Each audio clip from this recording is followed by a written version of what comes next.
98 800-497-7198. 800-497-7198. That's 800-497-7198.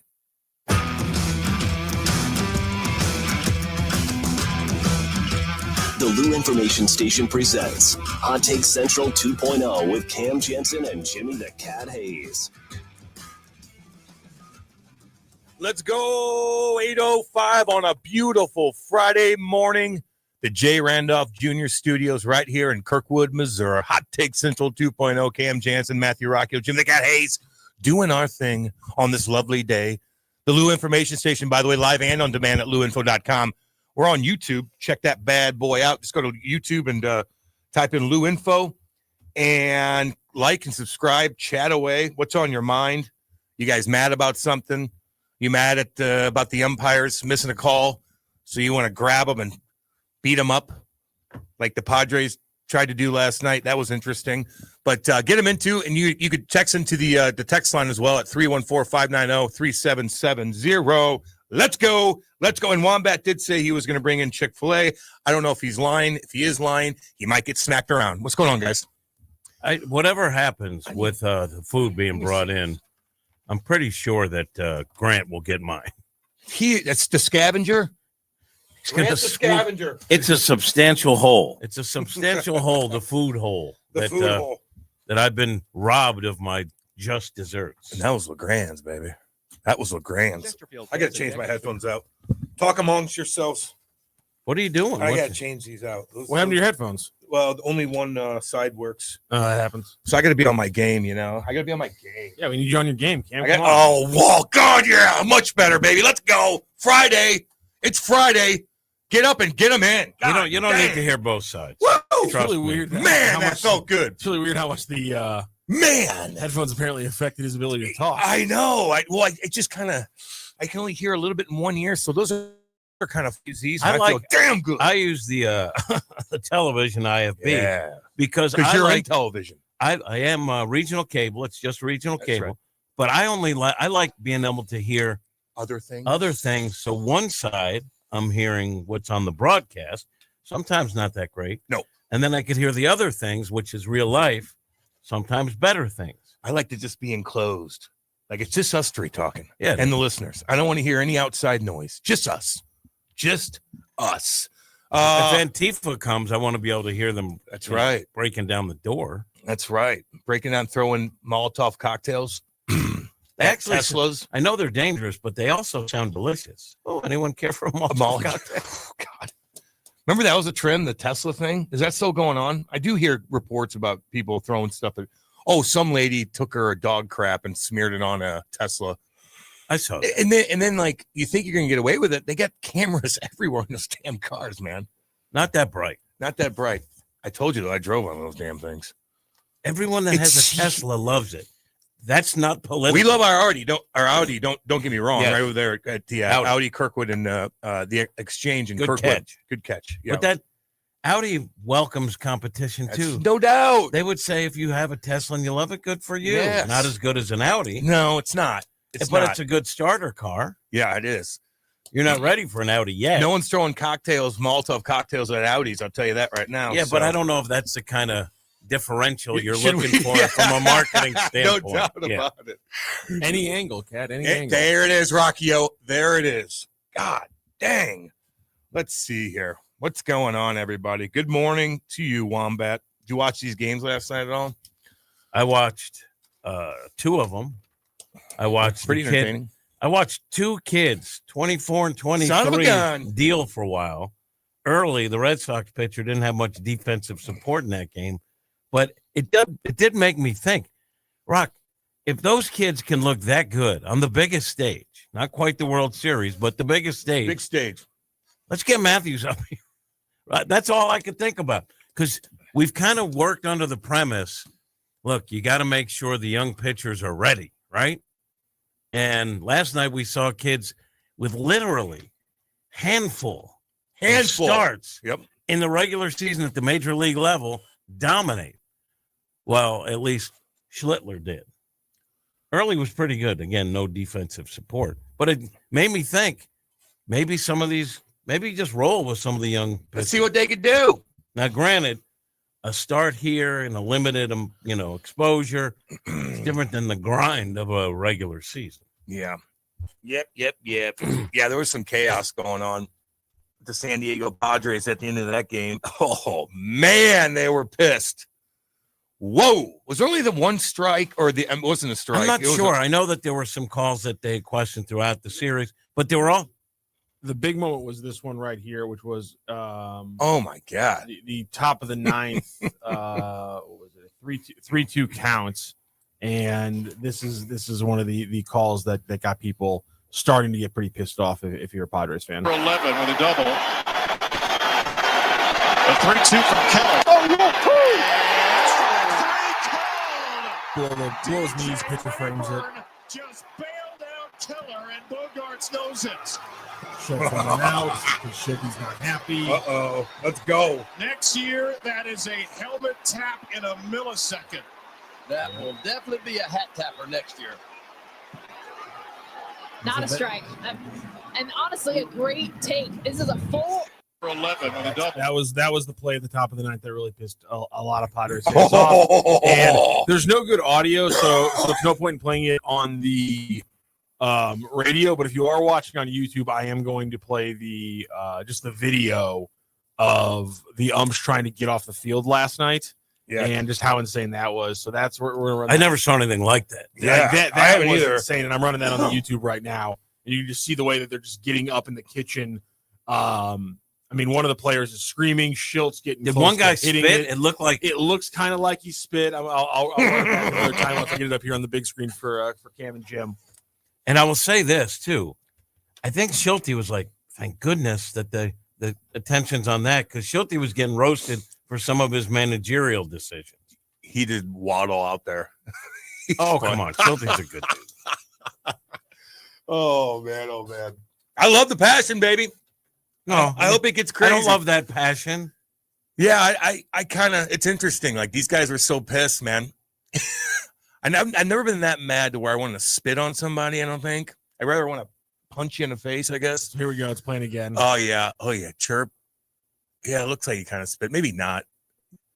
I don't know. Is that Shildt in the middle of it? Yeah, that's Shildt in the short. Yeah, Oh, right there. wow. What are we doing? Wow. I thought there was a spitter in the back at the top of the stairs. It kind of looks like He he is, lunged, but I think he's yeah. just yelling I at him. think he's Kinda- trying to you yell know, in it his looks ear. like he's spitting, but I mean, yeah, it's Well, he's spitting mad. Yeah, he is. I'm sure the spit did come out. yeah, they're gonna get fined. Wow. Not a good way to start your Oh, golfing see, holiday. he almost hit one of them just trying to. Yeah, not a good way to start your Damn. golfing holiday. Is that Wombat We're gonna says need- Elmer Fudd. we need you to break off? We need you to break off 12-5 for that one. Wombat. Oh, that's funny. Yeah, a little drama in the baseball world. Who are you Just a rooting tad bit. for? Who are you rooting for, Jimmy?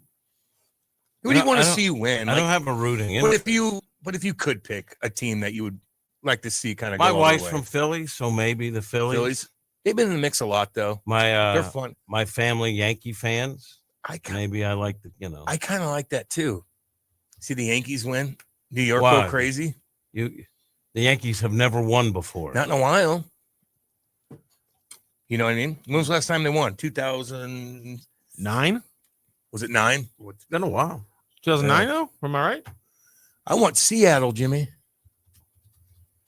I like it when When was the last time they won? Did they ever win Seattle? No. No, There and you I go. like them. They got a nice Yeah. team. They're one of the 3 teams in the playoffs that had never won a World Series. I guess it's down to 2. I did enjoy Stanton thinking he had a homer and started Cadillacing a little bit. Then had to- Oh, yeah. 2009. Come on. Oh, Come on, guys. dude, does he get chirped up there? Like, I feel like, is he having a good year?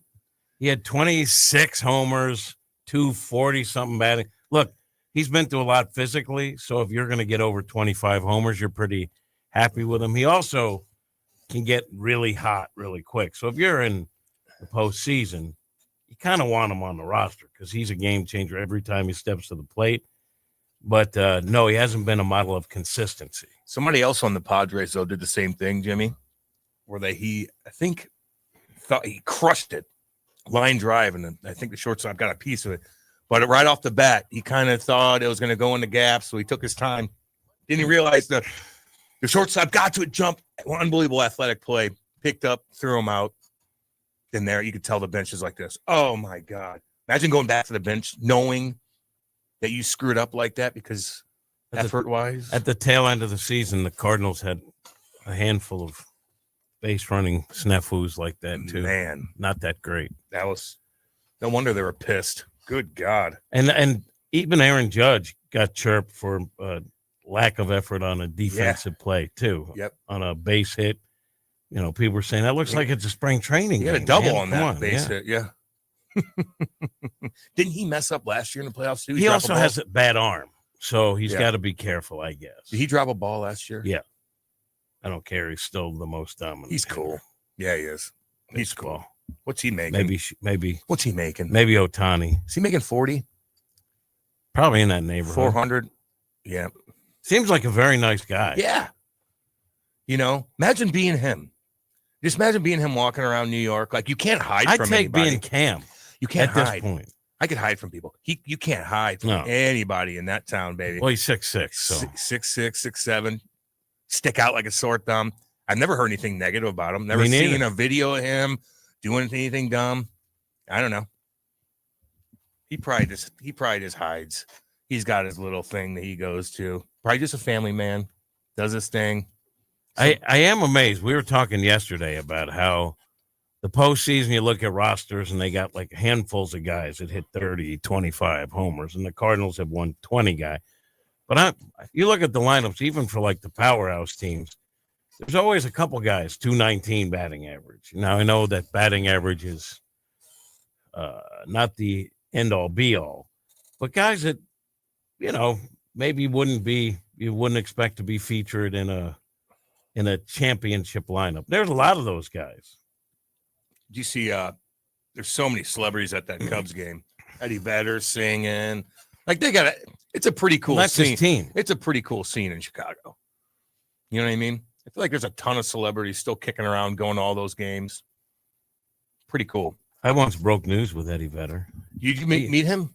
Yeah. He's an No, awesome I human know being. I've told this. But when they had My their boy. first run and they're playing the Cardinals, Eddie Vedder's there. And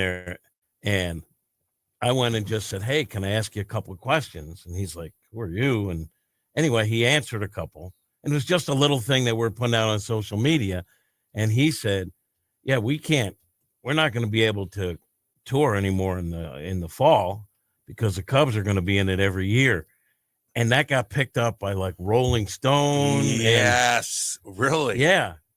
And then they weren't. They're not going to tour anymore in the fall because the Cubs were good. I hung out with him one time. Pearl Jam was playing, so I'm like, I'm gonna go underneath, have a couple people introduce me to him in the band. So I'm like, okay, what do I do for him? So I got my buddies with me. I'm like, let me get him a jersey. So I go get this jersey made, and I'm gonna like, this should be clever. I'm gonna be Pearl Jam 10 because that was the first album that they put out. It was Pearl Jam 10. So I bring it in there. This is a good story. I got all these hockey sticks. I go in. He's got his own room down in the Enterprise Center. The rest of the band's in a different room because he hangs out and writes a set list. So I went in there. He invites me in. I hang out with him. I sit next to him, smoking darts with him in the locker room.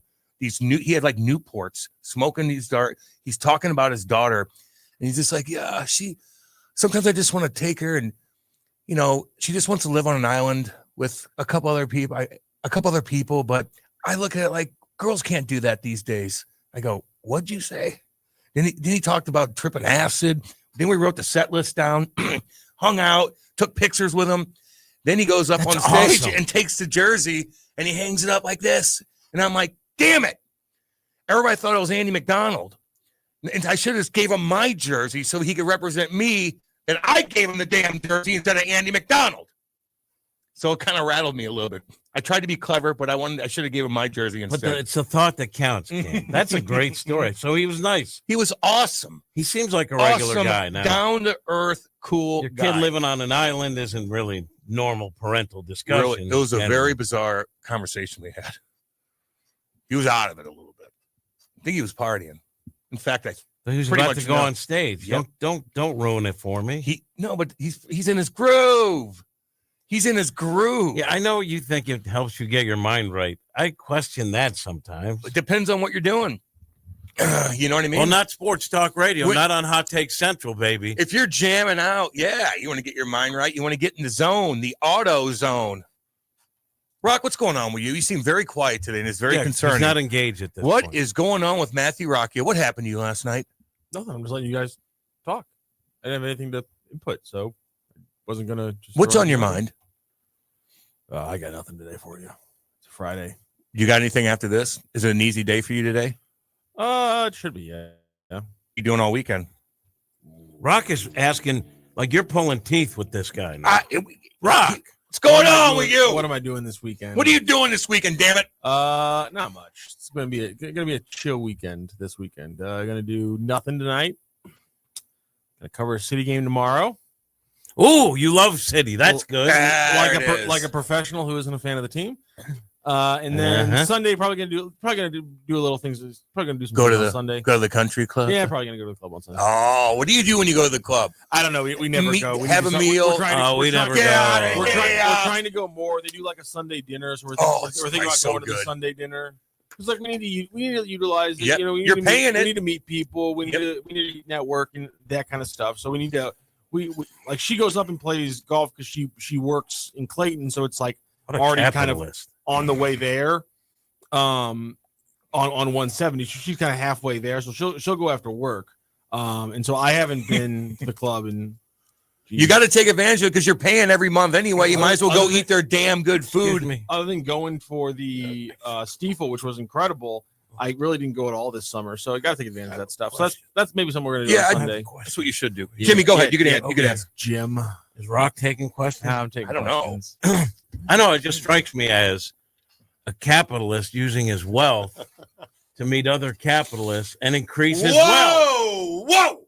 Yep. What happened to you? You'd be correct. What happened to you? I don't know. You see, I live in America. And so there it is, Rock, baby. Eventually, you got to play the game. Yep. I love America. So do I. Guess what? Damn good country. If you're burning the flag, I don't really have much for you. I get Sorry. you.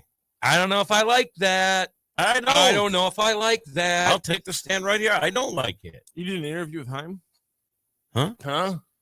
Degenerate Wombat, Simp, good interview with Haim. Y'all play the audio yet? He's already a bit full of crap. Yeah, I did a one-on-one with him at the news conference. Huh. Yeah. Is that what you're talking about, Wombat? I didn't see it. You guys play I it. thought everyone saw it. Let's play it. Play it. And we'll play some more clips from Serving It Yeah, Up. they did. They actually tweeted that one out, I guess. What's that? We'll play some clips from Serving It Up. I have that already. You know? Rock, I have another question as we get there.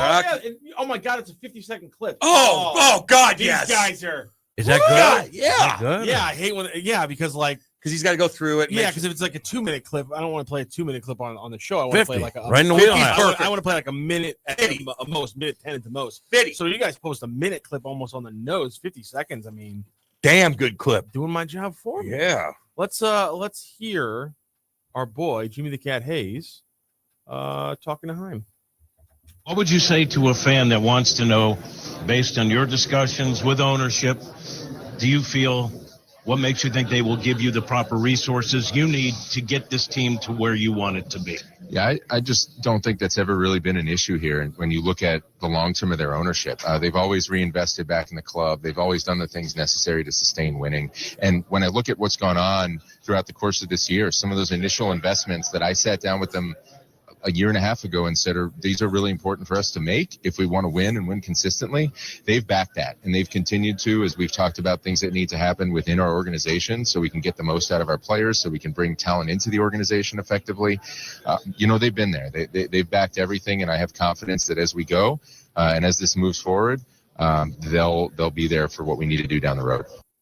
He's a smooth talking dude. Yeah, and basically what he said, we're going to spend like drunken sailors. God dang right. You can't judge it now because he hasn't asked for free agent money yet, but he said, I asked for money to revamp the minor league instructional system, technologies, and they put the money there. So you're going to have to wait and see. Now, on Serving It Up with the Lance Lynn, Matt Holliday, they were on the group text giving me grief that I won't ask a question about ownership because I'm afraid to. Oh, they're chirping. And I did. And you did. Because I had like 5-6 questions with him. And I always ask questions that I think fans want to hear answered. And number one, I mean, I touched on the things he talked about in the news conference. One, the fans, because he said he found out a lot about the fans. I wanted to know what he found out that he didn't know before. But also, fans want to know, look, we kind of been a little bit austerity around here. You're talking about putting this team on a path to be contending every year. Will you get the resources? So I phrased it in a way that fans want to know. Great question. It was okay. It's a great question. Somebody's got a question for Rock. Rock, do you ever rock your media credential at a club so they know that you're on radio? That's always been my move. And you guys have no idea how successful Like it's this? been. Yeah. Like Wayne's World when he comes in. He's When you like, first tell women that you're in media, until they actually know what that means, they're impressed. And you really have to take advantage of that situation until they find out the truth. Oh man! Until they realize don't give a you don't damn. even have enough money to pay for your own drink No. Exactly. because you're in media. Can I ask you a I have question? these drink tickets from an event at the same bar from a month ago. I wonder if they'll take them. No. Damn it. You're going to take this as Guess I'm not drinking. as criticism. It's not. I think you look good in your glasses. I do too. Now hear me out. When I'm looking at the glasses, and I think that's the style now, it makes you look smart, but not nerdy. Honestly, I like your glasses, but I'm looking at them. Where have I seen those? And I think it's the lead character in the movie Falling Down. Did you ever see that movie? Michael Douglas. Michael Douglas. Damn good 90s movie. Don't know that. He does. Does Michael Douglas? If he had a white shirt on, button up with a black tie, he's got that look in his eye too. Doesn't like he could go berserk on a fast food chain. Be on to something here. Oh yeah, he's got the horn. Yeah, he's got the same style. Yeah, he goes cray. Stuck in traffic. He's air conditioning doesn't work. Well, I think those are rocket snap. Those are very standout glasses as Ray-Bans because they have the little ovals on each side with him in the movie. I have a pair of Ray-Bans that are just like those, but these don't have those the Ray-Ban. Rock, can I try those on? Go for it. Because I even like when I was at the game last night, trying to look down like and reading things, I'm starting to lose it a little bit. I think it's happening. Not good. It's all happening at once. I got my body is on. shutting down. Let me look. Whoa! Those are wow! I feel like a nerd. Do I look nerd? Yeah, you don't. Dude, Rock that post. That looks No, good. these don't even. Rock. They look good on look Rock. at 'em. They don't look good on you. Oh! Falling down. Do I look like I'm a I can't even see you. Dude, Cam, you look fantastic. There's two of No, you. you look scary. I think he looks great. The way I'm looking out of this, I couldn't even drive my car like this. There's like a British This guy. is way there's like worse than there's getting like a wasted. British guy who's jacked and talks about history on YouTube, Oh. and you kind of look like him. No, you look like someone protesting ICE. That's what you look like. God, this is kind of weird. Honestly, Trippy. he looks like the nerdiest guy on the It's other trippy. Yeah. Cat. He Whoa. looks like the nerdiest guy. Dude, on the you're other side blind of as that a bat. protest. If Yeah. we're being honest, Yeah. he's the nerdiest guy on the other side of that protest. He's the nerdiest guy. These things are. You're the Here, accountant. try these. You're the my. accountant for the Proud Boys. Try these. The Proud You're Boys. the accountant for the Proud Boys. They don't exist. They're a thought. Where are they at? They're the dumbest Where they at? idiots You're too. an accountant for the 3%ers. There you go. Here, trade me. I don't Oh want no, these are. Oh, son of a gun. a Oh, little less. way less. And you look normal. These actually help. These help. Yours, Rock is blind as a bat. It's unbelievable. I'm really not. But why are those so powerful then? He's a powerful guy. What? Why? My prescription isn't that strong, and I've had the same one for about 10 years. My eyes haven't changed. These are 10 years old.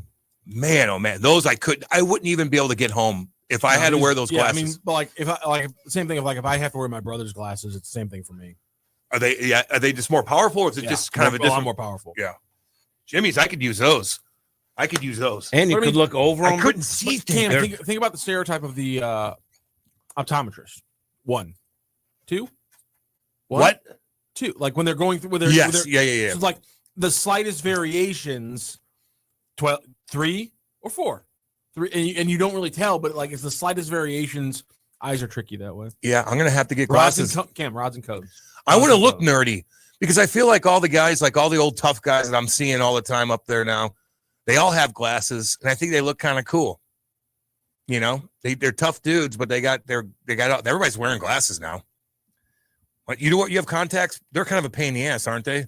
Like Kate wears contacts, and God, like you got to go and you got to touch your eye every morning. You got to take them out. You got to put little things. It's kind of a pain in the ass. Yeah, but the cameras look really bad on camera. Like they'll pick up lighting and stuff. Oh, really? And so I almost always wear my contacts to work.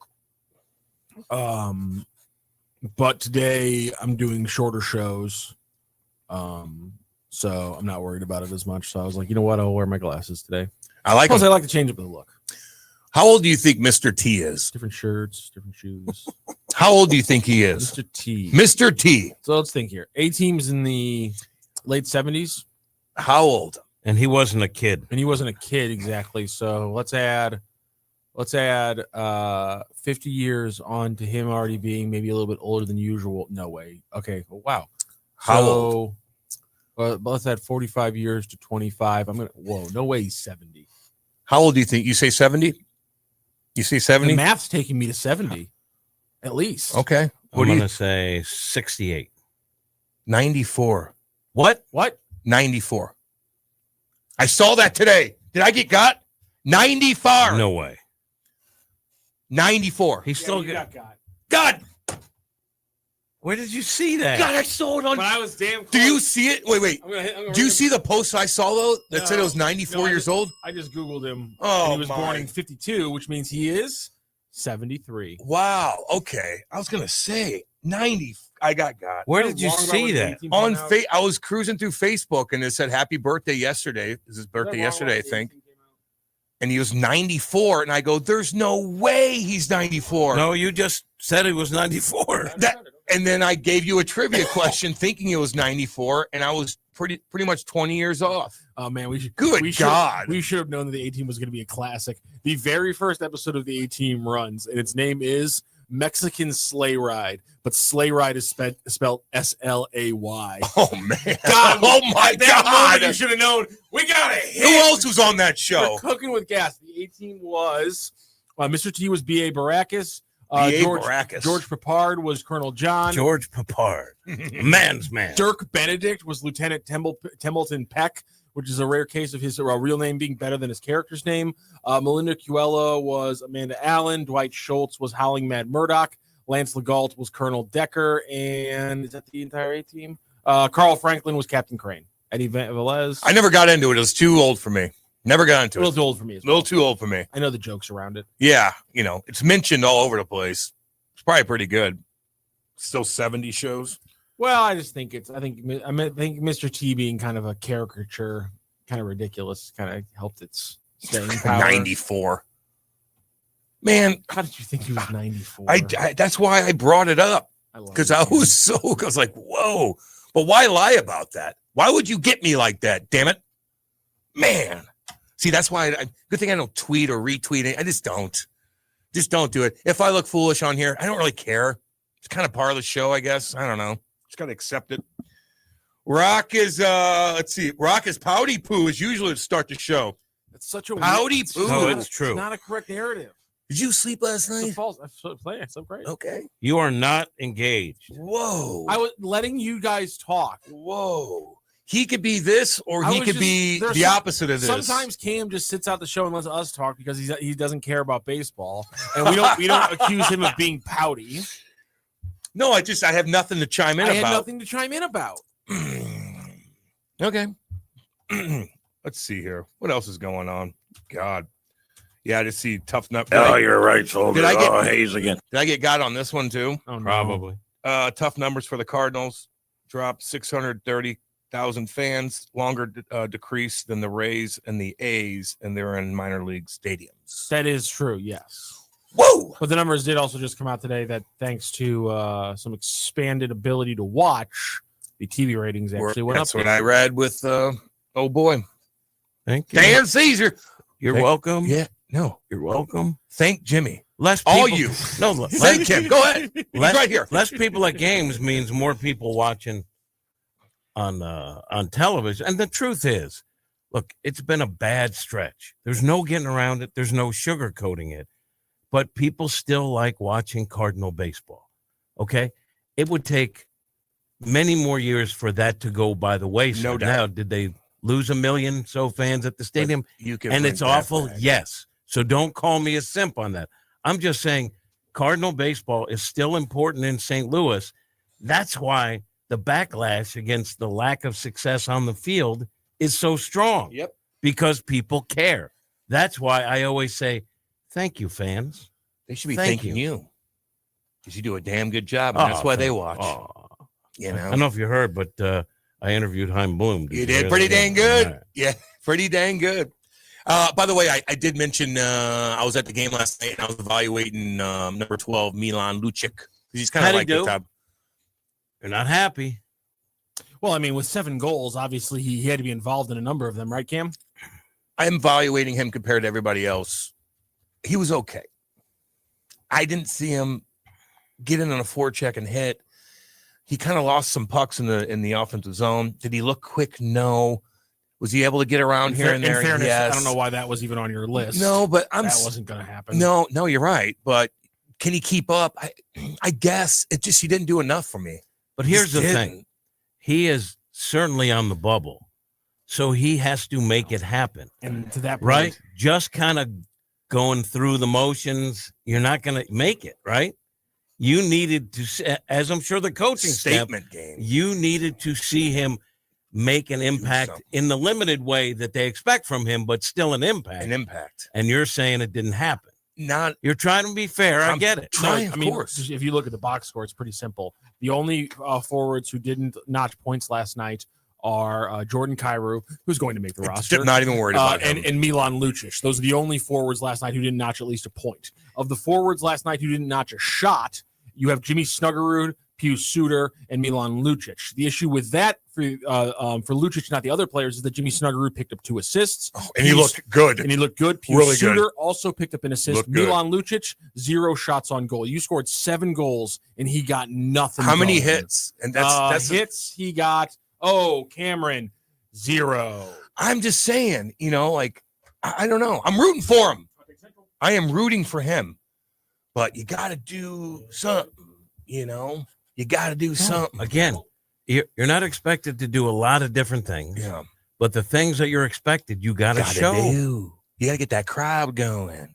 Now, it was a weird game. They had an American League team in there. Brady wasn't doing anything. Although Brady could have scored 4 goals. I don't care. But no one was running around. It doesn't matter. You initiated. Cam, if that's you, God. let's say you staged a comeback and you knew you were on the bubble in a big way. Oh, God, yeah. I'd be cool. But if you can't keep up, it's hard to get in there. In a game when everyone else is flying around, the ice is wide open. Or even like push a guy after just not much, So everybody else looked damn good. He pulled a penalty. That was the only thing he did. He drew a penalty. Yeah, he didn't draw a penalty. He got it snapped. He got hit with one. And he took a penalty. Yeah, he took a penalty. That was the only. That's that's literally not, the only thing on his box score is a +1 and 2 penalty minutes. Is Daddy Padre on the line? Who should have a Stanley Cup championship ring? Daddy Go Padre ahead. is on the line. What up? Hey, what's up, boys? What up? Hey, Padre. Not much. Cat, great job in the Chaim Bloom interview. Wasn't that good? Wasn't that good? I also got a shout out from Mo. All right, a long one. Yeah, and I watched her bring it up on a weekly basis too. Great show. I did enjoy Holiday actually. Like I thought it was kind of interesting how he kind of laid it on him a little bit. Honestly, like I didn't know that Matt the Bat would go to that place with him. So. We're gonna play that coming up. Yeah, Matt he let it fly. had some very honest thoughts about what he saw. And Lance Lynn's giggling in the background. So, no, Cam, I was mainly calling in talking about the Lucci thing, and you kind of talked about it right as I was on hold. But I just feel like if you, like Kat said, if you're making a comeback, wouldn't you grab or beg Zach McEwen last night, one of the 15 or 12 fighters left in the NHL? Wouldn't you beg him for a fight last night at least if you're Lucic and you're kind of, especially after you see Matthew Joseph score a goal on a breakaway? which, by the way, like, I still think he's absolutely brain dead when it comes to just hockey sense on the ice. Yeah, but he's quick. Regarding Matthew Joseph, great footwork. He's got speed, and even Rock brought it up yesterday, which was a really good point. It's like some of those guys don't have great speed, including Suter, including Bukestad, and so like you need a guy to kind of get in on the mix, man. But he that was a nice breakaway. He looked all right.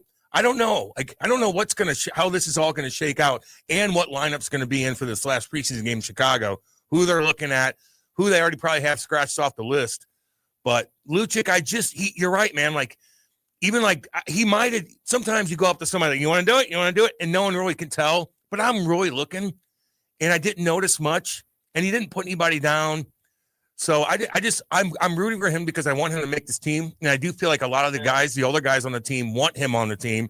And it just, as of right now, if I'm evaluating him, I don't see much at all.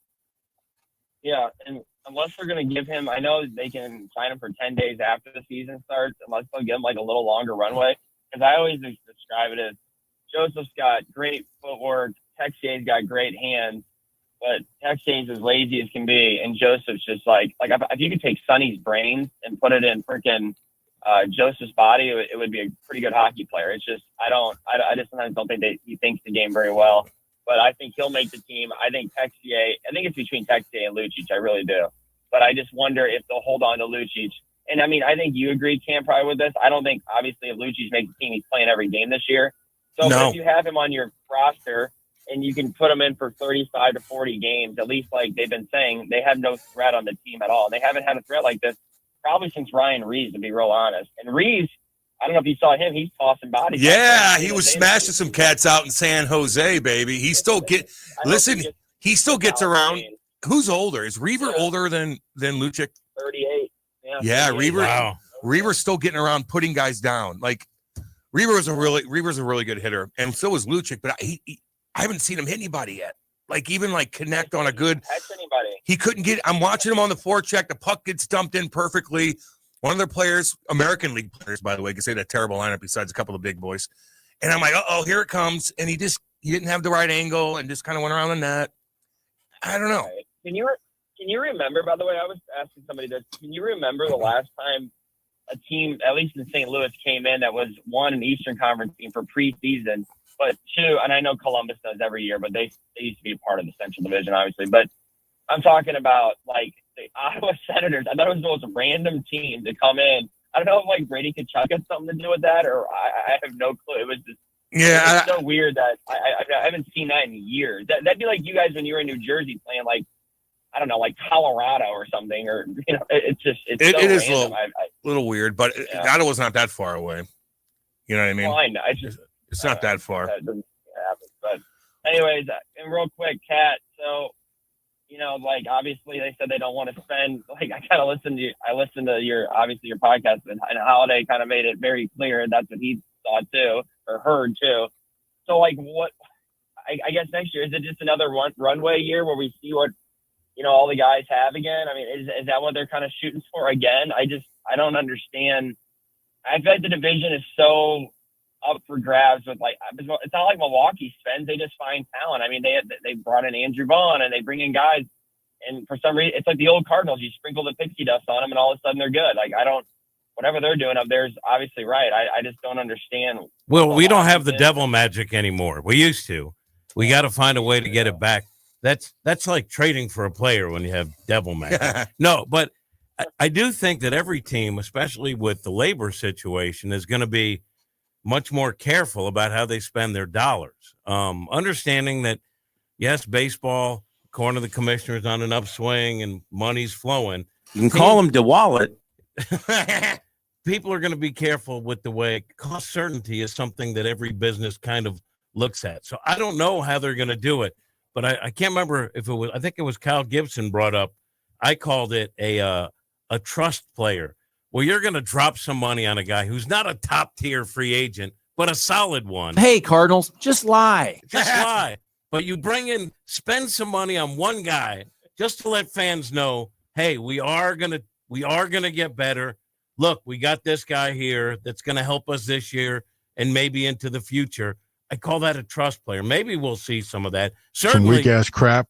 Certainly they need starting pitching, and they're going to have to do that free agent or via trade. They even mentioned that too. So for me to jump out of my box right now and go, they're not spending, I got to wait and see. I don't know. But I don't know if Heim took this job thinking, yeah, we're going to never really compete. He thinks they can. So let's see. Maybe that's the runway. Maybe this is runway for Heim. I don't know. I said this before and I'll say it again. You're dating a girl and she craps in your bed and laughs at you about it. She ain't the right one. That is a fact. I will say, Kat, we need strikeout, obviously, pitching too. And it's a little alarming when they're already wanting to get rid of Sonny Gray, which I understand he's backloaded and he has the $35 million coming up. And just like, it's just crazy to me how they're going to get rid of, I guess, the one guy that can strike guys out. And I understand he makes a ton of money. And maybe he wants to go too, obviously. Like, he's been one of the few guys that actually seems like he expressed interest in going. But, I mean, they need strikeout talent. And that's the one that makes me leery of them giving up Nolan Gorman. I'm not saying that he's like the end-all be-all, but he's one of the few guys that actually does have power, it seems like, even though he strikes out a bunch and then he goes in his little spells. But it kind of reminds me back in the day, Kat, and you remember this, the Jed Jerko and the Brandon Moss team where all they did was hit home runs. They didn't play very good defense, but they didn't have pitching. And it's almost like they need that type of offense again with today's baseball. It seems like Jed Jerko, the 30-homer, 58 RBI guys. No, you need some of those in your lineup, especially look at the postseason. Like, it's hard sometimes to string hits together. If you get a 2-run homer, which Jed usually got solo shots, love them, just a joke, right? You need some of those guys in your lineup. I'm not even arguing that point, but with Sonny, he's owed so much money. I think you look at it, you go, can we use that money to get more better pitching? I don't know. That's up for them to decide. It was pretty clear by Sonny's comments. He wouldn't mind getting out of Dodge, so maybe you make him happy too. But watching the Schlittler guy last night and early, two young guys with almost no major league experience dominating and with swing and miss stuff, maybe the Quinn Matthews, give them their shot. Maybe it is their time. I don't know, but the Cards are going to need pitching beyond just the young guys. They're going to have to go out and get it. I agree. And all right, go to break. Last thing, I couldn't believe Goldschmidt's numbers. I was looking, the power decline was just absurd. I didn't realize he had 10 home runs this year. I know he started out hitting for average, but my goodness, I thought me and my dad were watching the games. Like, he had to have at least 20. I'm like, no, I don't think so. And I looked, he had 10 home runs this year. I think they were smart not bringing Goldie back, even though he's a great guy and a great fielder. I think it's probably time, obviously, for him in terms of. I love that guy, but if you look at the decline of the Cardinals, it's the corner guys they brought in that they thought they would have a lot of years of big power and great defense, and they didn't get it, and they kind of went off the cliff together, and it's hard to compensate for that. You're right. Great call, Daddy Padre. Great call, baby. Good catching up. All right, man. We'll talk later. See you. Kat, the thing about the Schlittler thing here, this is the last thing we'll go to break. It's not just that he didn't pitch a lot in the majors before, that he had 14 games this year at the majors. It's that he pitched nothing in the minors. Nothing. I looked. He pitched 6 starts in AAA and 17 in AA, 19 in High A. That's insane. I mean, that's what you hope. That's what you hope the trajectory is of Liam Doyle. Like that's right. What you got to hope. That's what he can do, because he did have, like Liam Doyle, he had almost 200 innings as a college pitcher across 31 starts. So there is that on his arm. But also, he holy ascended crap. rapidly. That's how come he only had a handful of starts at AA and then AAA, because he ascended so quickly. My point is half season at the beginning and end of each year. I don't care if it's Major League, AAA. This guy was on the biggest stage, and he did it locked in. And he pitched. I mean, his outing was historic. No one had done that before. 8 scoreless innings, 12 Ks, no walks. No pitcher in Major League history does he throw had heat? Done that. Yeah, yeah. And it's kind of a joke. He's throwing free and easy. Look, this guy's throwing 99. I saw in the 5th inning he threw 100. I think maybe 6th inning throwing 100, and it looks so easy. Like, you see some guys when they're like they bulk up to throw 100. Yes, this guy's just like light tossing, and it just fires out of his. And just hand. for comparison's sake, so he pitched 182 innings in college and 243 innings in the minors. So just around 450 innings essentially across that. Quinn Matthews pitched 311 innings in college and has already pitched 242 innings in the minors. Yeah, I mean, Matthews had some physical stuff he was dealing with. It's a totally different path. My point is that sometimes you say, well, they're not ready. And look, Matthews had some other things he was dealing with. He also had control issues. I'm just saying that maybe young guys can be put in there. Now, the grind of the regular season is totally different. Right? Exactly right. It does help that he only had 14 regular season starts, and so like if he was, what is he going to look like? I'm not sure what his inning total in this year with the Yankees was 73. So what is he going to look like in a hypothetical scenario where he was pitching inning 120 like Matthew Liberatore was this year? Yeah. What does he look like? And look, I also think his mechanics are different. Like this guy looks like there's no stress. I'm no expert on that, but that's what it appear when a guy's pitching well, it looks that way anyway. But the grind and the innings, it used to be 200 inning guy. We don't have those anymore. Now, if you throw 140, pretty good. It's a different ball game. Plus, I'll be honest, bullpens are a little deeper and better in many cases. Get him in, by the way, right on you. We're live on YouTube. Chime in. I know you're chirping me for my bald head. I'll read them. Don't worry. Thank you, Gino. Also, Hockey Bob and Rocky are going toe-to-toe on this text line, which you could text and do 314-590-3770.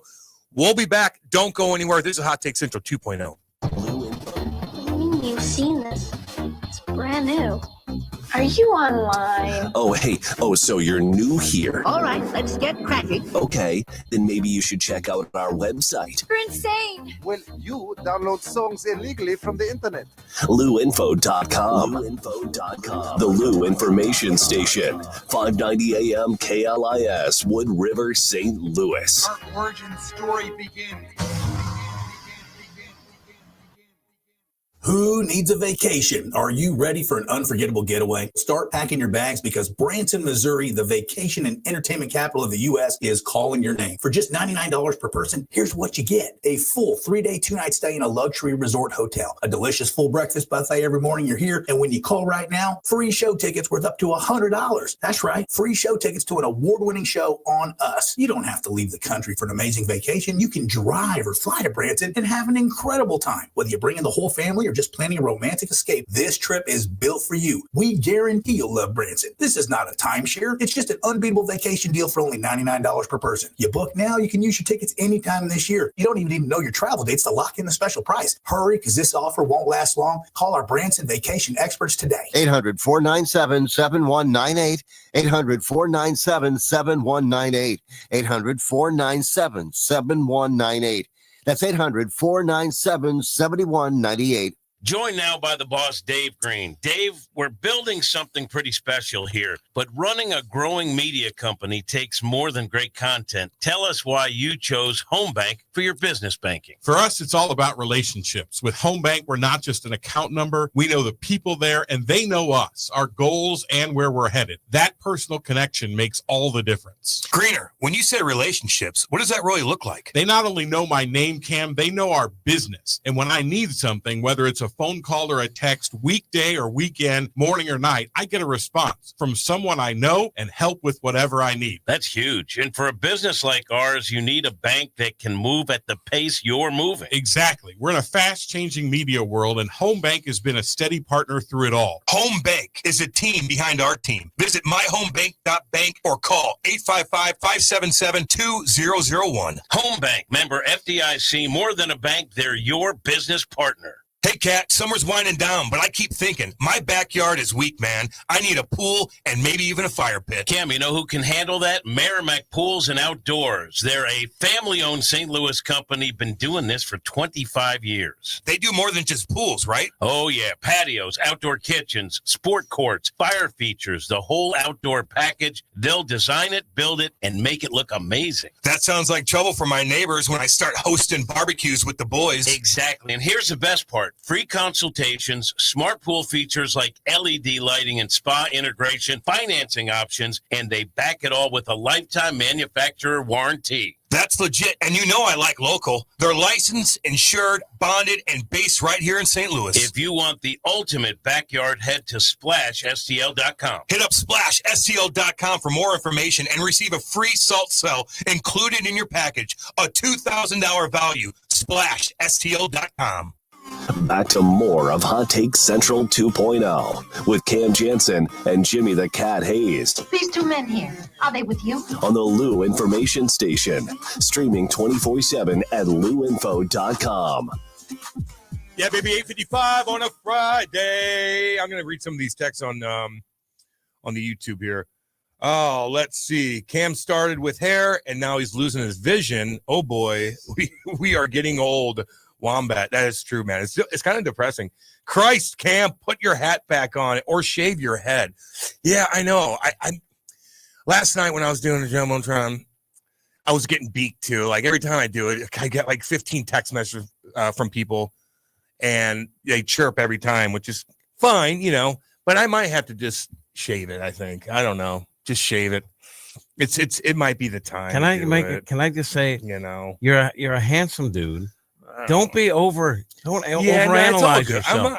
Don't overanalyze yourself. Yeah, I know, but I just might have. Don't overthink it. You know, you got a nice sport coat on. Yeah, a nice sport coat on. My attire was okay. Dress shirt that's comfortable, not pulling on you. My face looks all right. You know, I take collagen, but the hair situation, Ugh. Who'd you do Jumbotron with? Danita. Good, all good. Yeah, I mean, yeah.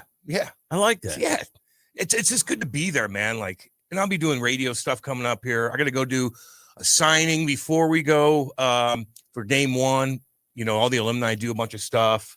Then we'll go to the game, see everybody. Like, it's cool. Be a part of it. Do the radio part 2 with Alex next Thursday. So that's gonna be fun.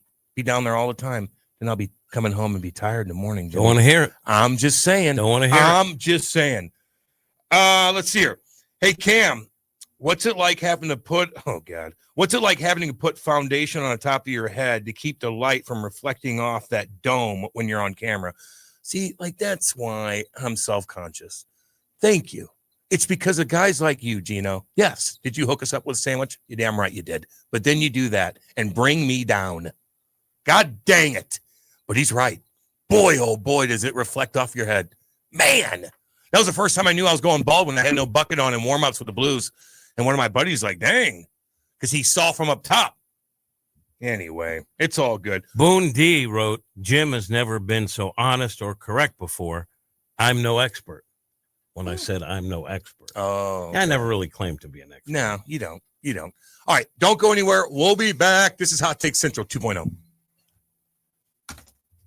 When you're building something new, you need a partner you can count on. I'm Big Toe Media founder Dave Green, and with our company, we didn't want just another bank. We wanted people who understood what we were trying to create and who were there for us every step of the way. That's why we chose Home Bank. From business lending to everyday banking, Home Bank has been much more than a bank. They're the kind of people who answer the phone, know your name, and believe in your vision. And the trust goes both ways. Home Bank doesn't just support our growth, they share in it. They take pride in helping local businesses succeed because they know when we win, the whole community wins. Business isn't just about numbers, it's about relationships. And with Home Bank, those relationships make all the difference. Home Bank is the team behind our team. Visit myhomebank.bank or call 855-577-2001. Home Bank, member FDIC, more than a bank. They're your business partner.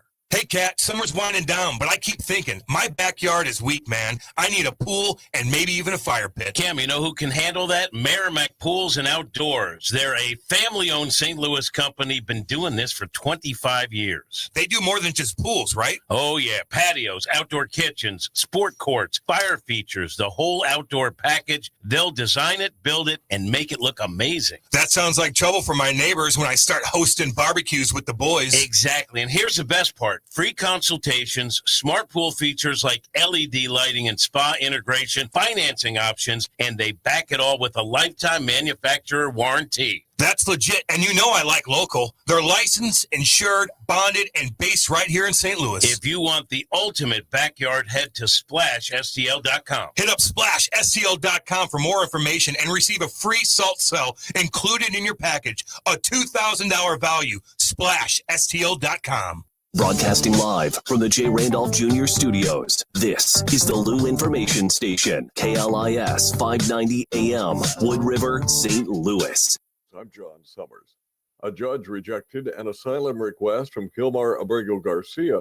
The immigration judge ruled Wednesday Abrego Garcia cannot be granted asylum in the U.S. He was deported to El Salvador earlier this year in what the Trump administration initially said was a mistake. Brought back to face human smuggling charges and is still at risk of deportation. However, he cannot be deported until a separate case filed in Maryland is resolved. Senate Majority Leader John Thune calls the government shutdown stupid. He told NBC News that Democrats have a chance to reopen the government if they join Republicans and vote for a clean, short-term bill. It's 24 pages long. It's very straightforward. No partisan writers, no policy writers, no gimmicks. It's a nonpartisan clean, we call it. The South Dakota Republican also said negotiating with Minority Leader Chuck Schumer is not going to accomplish a lot. The shutdown began Wednesday when funding for the federal government ran out. Democrats say there won't be a deal unless expiring health care subsidies are extended. I'm Mark Nefield. The New York Police Department's monitoring the deadly attack outside of a synagogue in Manchester, England, as Mayor Adams and New York City mayoral candidates weigh in. The NYPD says it's keeping an eye on the situation, and patrols had already been increased at synagogues throughout the city prior to the attack because of the Jewish holiday. Meanwhile, politicians are condemning those attacks. Mayor Adams offering prayers for the victims, while mayoral hopefuls are also weighing in. Andrew Cuomo called it a vile act of hate, while Zoran Memdani says as mayor, he will do everything in his power to protect Jewish New Yorkers. Jonathan O'Halloran, New York. Almost half of Americans say groceries are becoming harder to afford compared to a year ago. In a new Harris Axios Vibes poll, 47% of respondents said groceries are harder to afford compared to 34% who said it's about the same. From America's News Network, USA Radio News. Business owners, are you paying high phone bills for old school systems and lousy service? StrongTel cuts your phone bills in half and turns every phone you own into a feature-rich business system. Sean Roddy, CEO of Hennings Brothers Drilling, had this to say. We've been a StrongTel customer for over 10 years. Great. It even includes an intercom with video to our equipment yard. I can watch live from anywhere with my smartphone. I'd recommend StrongTel to anyone. Never miss a customer call again with your StrongTel business system. StrongTel is a proud iTex partner and always welcomes your iTex dollars. You'll get award-winning StrongTel service, a business-class phone system, and cut your phone bill in half. So visit StrongTel.com right now. That's StrongTel, StrongTel.com. StrongTel. News reports on the Lou Information Station are presented by Brown and Crouppen. So what's his handle? GetBC.com. You're gonna need lawyers, right? People ask all the time, who the heck is Low Cost Airlines? Well, we're not just one airline. When you're talking to us, you're talking to everyone. We are the discount supermarket for all airline tickets. Plus, we have all the airlines and always have the best prices. American, Delta, United, plus all the specialized international airlines and a lot more. And we make it easy. We guarantee you'll talk to a live human in 60 seconds. You can have the rate you need and have your trip booked in 5 minutes. Now, how cool is that? And remember, when you're talking to us, it's like talking to every single airline available with one fast phone call. All you need to do is call and find the best prices to fly wherever it is you want to go. So are you ready? Call Low Cost Airlines right now. 800-298-0306. 800-298-0306. 800-298-0306. That's 800-298-0306. This is The Gateway. for those who seek more. This is about me and my legacy. A vision of greatness yet to come. I will not rest until I have taken everything. Step through this gateway and live this wrestle dream. An AEW pay-per-view event. Live Saturday, October 18th from Chaffetz Arena in St. Louis. Tickets on sale now at AEWTIX.com. Is your brand stuck on the sidelines? Tired of feeling like your marketing budget is just warming the bench? Well, then it's time to get in the game with Eyesight Media. We don't just put your brand near the action, we put you in the action. Imagine this, your company front and center, showcased in NCAA and pro stadiums and arenas nationwide. If you're ready to elevate your brand to MVP status, don't miss this shot. Visit eyesightmediagroup.com today to apply for an in-arena partnership. That's eyesightmediagroup.com.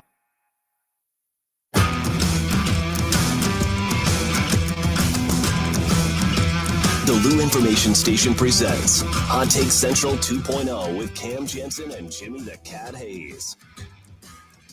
905 in Kirkwood, Missouri, Jay Randolph Jr. Studios. Let's go. Hot Take Central 2.0. Cam Janssen, Matt Rocchio, Jimmy the Cat Hayes, live on YouTube. Just go to YouTube and type in Lou Info, like and subscribe, chat away, make fun of my hair. I don't care.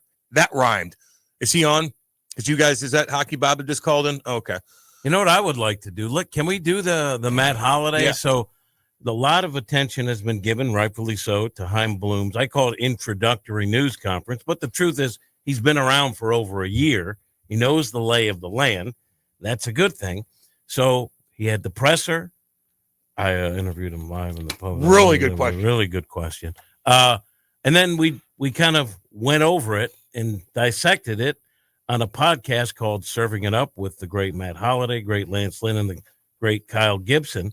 And Matt Holliday had some blunt honesty that he dropped on us. And every year, there it is. No, there it is. Every year except next year is what it felt like. And I think that they're basically sending the message that don't get excited about any big-time free agent signing. And not only that, you're probably looking to trade Sonny Nolan and Contreras. So we're going to shed more payroll. I think it's they said all the right things, but it still doesn't feel like a all-in to win it all immediately mentality. It feels like we're still trying to structure this thing as a mid-market. We're going to run this thing like a mid-market team, and occasionally we'll bump the payroll to more of a upper tier market if we think that we're close enough with all of our built-in players that maybe we'll add maybe a free agent here or there. But it certainly didn't feel like they're going out and signing Kyle Tucker and Framber Valdez this offseason. Now, I was like, don't say it. Mute his mic. Mute his mic. I'm screaming and panicking because I'm a simp. I actually, Matt's a fair, honest guy. Lance Lynn's a fair, honest guy. They tell it like they see it, and they're still close to the organization. Holiday's really good friends with Ollie, and has friends in the upper positions of the team. He's just telling it like he sees it. Now, I did say, isn't that in a way prudent with the labor situation? Because I think a lot of teams are going to operate under the assumption that there could be a stoppage, and that means all revenue stops on a dime. And we discussed that, but Holiday had a view of it. And what'd they say about the stoppage, though? What were they thinking about the whole situation? So Holiday, I recall his because it makes sense. He said, look, he goes, you bought the team for a minimal amount of money. Look how much it's worth now. Even if there's a stoppage, they're going to be playing games again. You're going to get your money back. So he just wants them to be more aggressive. And he didn't like the tone of what he was hearing. I think that's fair. Yeah. What do you think, Rock? You have a weird look on your face right now, like you're from what Holiday said. Yeah.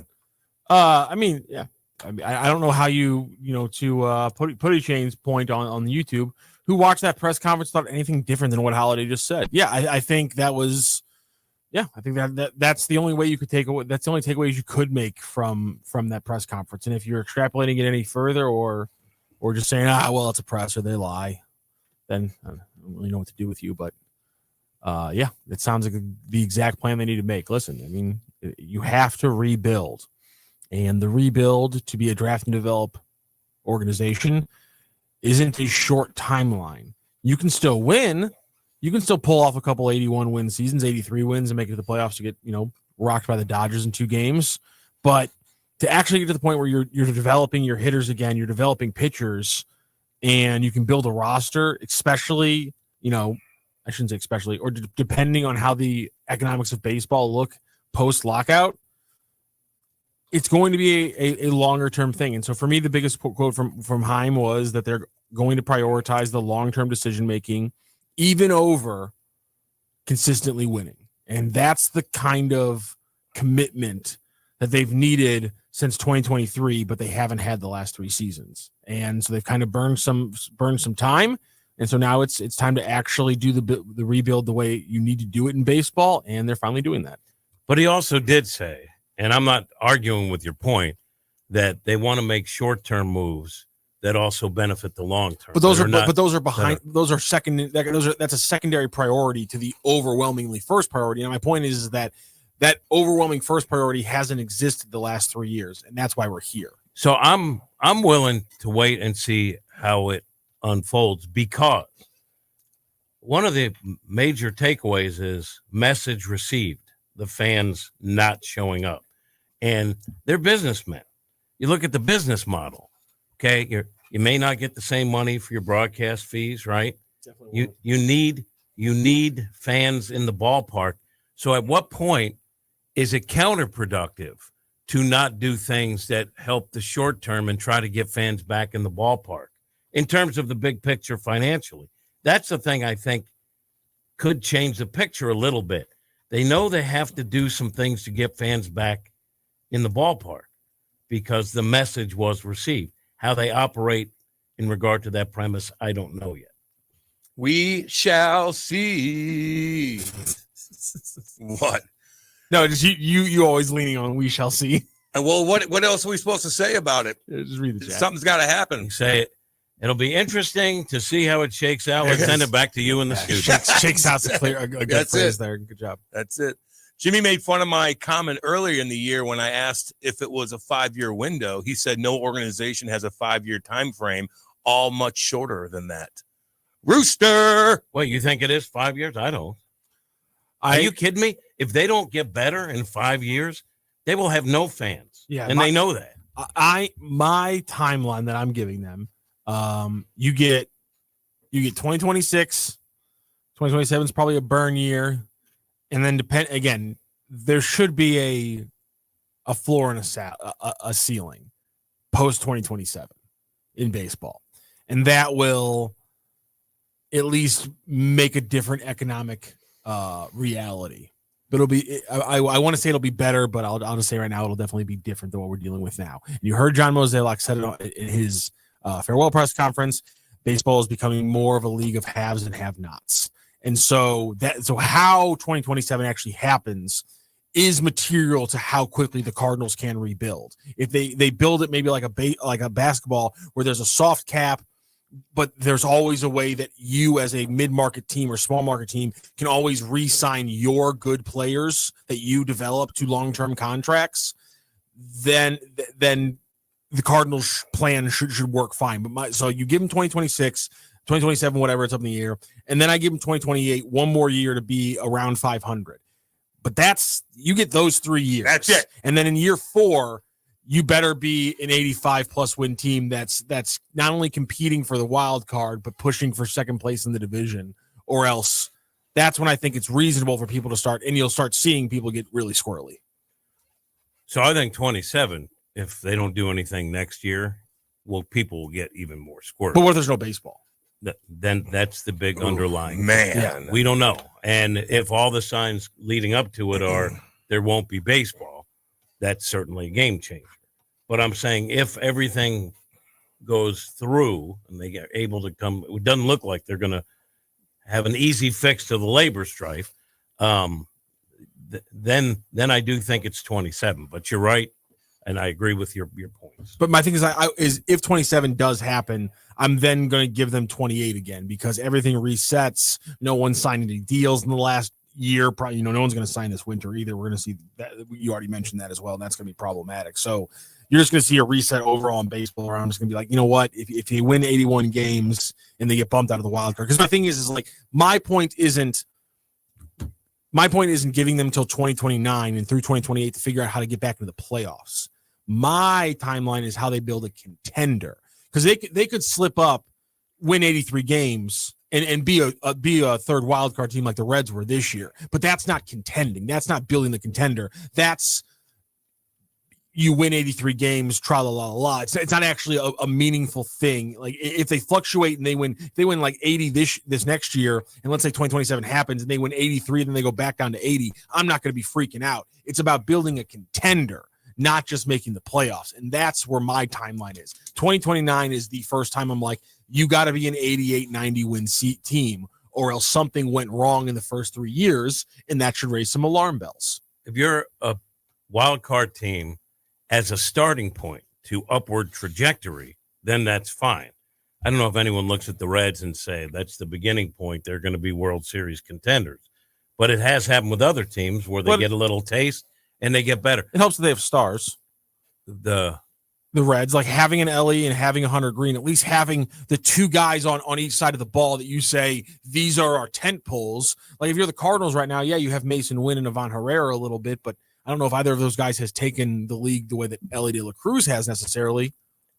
I don't know if that's the guy you totally want to go all in on. Don't get me wrong, physically. But I'm just talking about having a star hitter, and then they have the star pitcher as well. The Cardinals definitely don't have the star pitcher, and the star hitter, I don't know if we would say has reached that level yet. Yeah, and who knows where he goes from here. I like him, and he's got a ton of ability, and he's young. Pitching's a different story.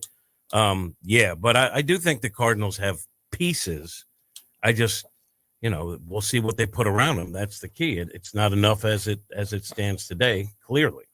We mentioned earlier, Jimmy, I told you Osh got hired. TJ Oshie, buddy of mine, to ESPN. That's what Wombat chimes in. Love to see Osh getting added as an analyst on ESPN. Great dude. Good for him. Yep. Give him a little shout out. He looks the part.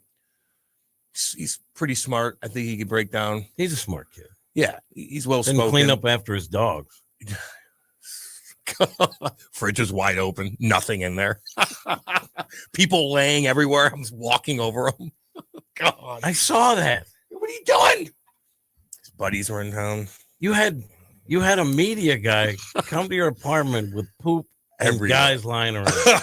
Awesome. Because you're just so young, man. Like you're just so young, and you have a lot of responsibility and a great player. No one's really looking over you. You're not living with you. You know what I mean? Yeah. He didn't live with Walt or Jax or anything. His dad was around. Though.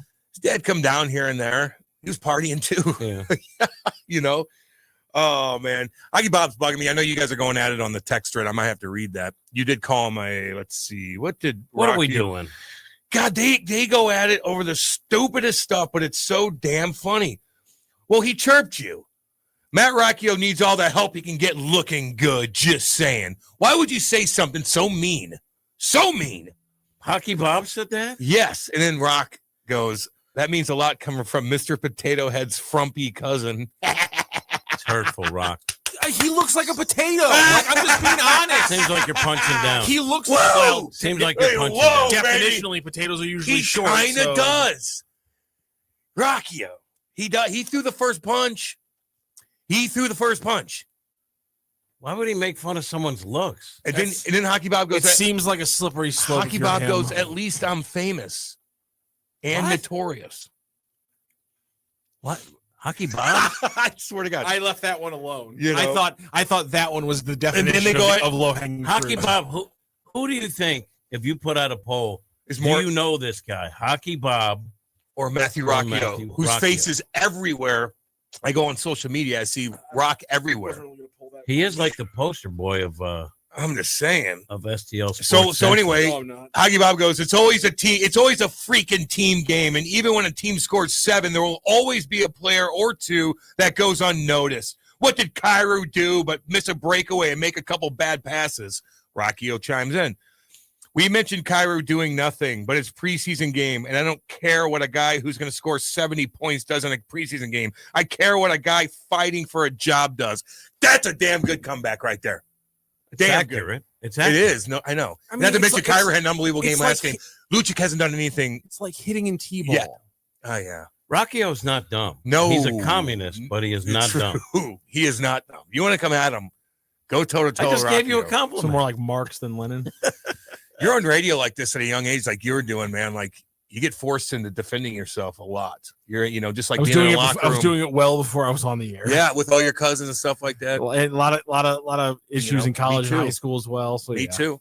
Yeah, I didn't have that as much as more. You're a young kid in the locker room, and Otter's going to chirp you because you got a big head, and you're getting a little cocky because you're getting a little bit of attention. It's you also got to get put down. It's been my friend group since I was a little kid. Like my friend group has always been defined on us going at each other. Like we're just making fun of each other constantly. Yeah, I don't do that anymore. Like with my buddies, it's always been what me and my friends were like when we were kids. And so like, I give my buddies compliments. I swear to God, I used to be chirpy poo like you can't believe. Now I just throw compliments out. Dude, I love over complimenting my friends. It's hilarious. God, you look good. It's so fun. I don't know why. Yes, Jim. Why do you have your hand up? Yes, because I want to fire a shot.